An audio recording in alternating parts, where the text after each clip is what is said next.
Hello guys, welcome back to the another video of Samarth Biology Tips. So today we will be discussing about what is the differences between unicellular or multicellular.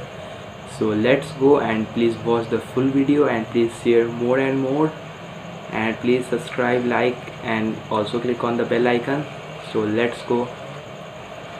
So guys, जो हमारा आज का first differences है unicellular और multicellular के बीच, वो है, तो पहला जो हम लोग का डिफरेंसेस है वो है unicellular. The body of the organism is composed of a single cell. मतलब जो ऑर्गेनिज्म का जो बॉडी होता है यूनिसेलुलर में, वो बस एक सेल पे टिका होता है। और उसी का जो हमारा मल्टीसेलुलर का है, the body of the organism is composed of a numerous cell. Numerous मतलब आपको हो गया बहुत सारे सेल को हम लोग कहते हैं मल्टी सेलुलर सेल। हम किसी भी ऑर्गेनिज्म में अगर एक से ज़्यादा अगर सेल है, वो इन्फिनाइट तक हो सकता है, उसे हम कहते हैं मल्टी सेलुलर सेल।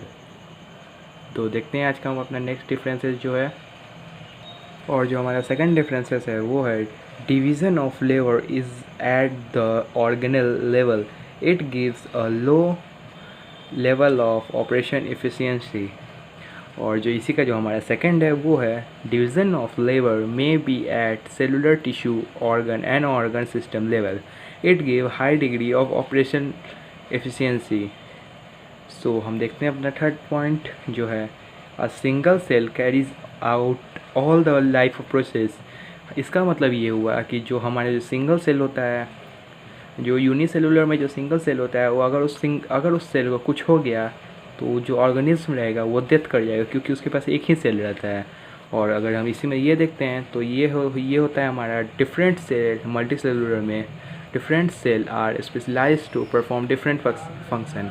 और जो हमारा जो मल्टी सेलुलर में हमारा जो डिफरेंट सेल रहता है, वो अलग अलग फंक्शन के लिए स्पेशलाइज्ड रहता है। जैसे हमारा हार्ट का, नर्व का, ये सब का अलग अलग सेल का हमारे पास टाइप रहता है। तो अगर एक को भी अगर कुछ होता है तो वो उसको फेस कर लेता है और उसे मेकअप कर लेता है। तो देखते हैं हमारा फोर्थ क्या है। The cell body is expose to the environment on all sides.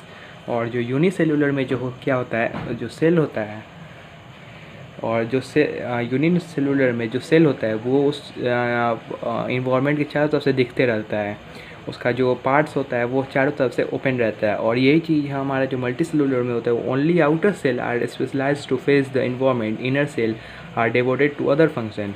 और जिसका जो खाली जो मल्टी सेलुलर में जो बाहरी हिस्सा होता है, वही सिर्फ इन्वायरमेंट के कांटेक्ट में आता है। बाकी जो हमारे अंदर का जो फंक्शन होता है वो उसका अलग अलग फंक्शन का होता है। ठीक है, तो हम देखते हैं अपना आज का last point. And injury of the cell can cause death of the organism. तो मैंने जैसे आपको पहले ही बताया था कि अगर यूनिसेलुलर में अगर किसी भी सेल, अगर एक भी सेल को अगर कुछ होता है, उसमें तो एक ही सेल होता है एक्चुअली, अगर उस सेल को कुछ होता है तो उस सेल को अगर कुछ होता है तो वो जो ऑर्गेनिज्म रहता है वो डेथ कर देता है। तो हमारे आपको अगर एग्जांपल के तौर पे चाहिए तो बैक्टीरिया, वायरस, ये सब भी आपको यूनिसेलुलर हो सकता है। और यही अगर हम देखें मल्टी सेलुलर में, तो इंजरी और death of some cell does not affect the organism as they can be replaced by the new one. तो मैंने आपको पहले ही बताया था कि अगर उस सेल में मल्टी सेलुलर में अगर उस सेल के अगर कुछ भी हो जाता है, अगर एक सेल को भी, तो उससे इसको कोई अभी अगर इसको प्रॉब्लम नहीं होगा, क्योंकि इसमें बहुत सारे सेल होते हैं और वो मिलकर एक दूसरे को रिकवर कर लेते हैं। तो जिसके कारण इस सेल को कुछ नहीं होगा और माइक्रो ऑर्गेनिज्म भी डेथ नहीं होगा। So thank you, bye. Thanks for watching my video, and please visit again, and please like, subscribe and share more and more. And this is a corona time, so stay home, stay safe, and okay, bye. Love you all. Bye. Thank you.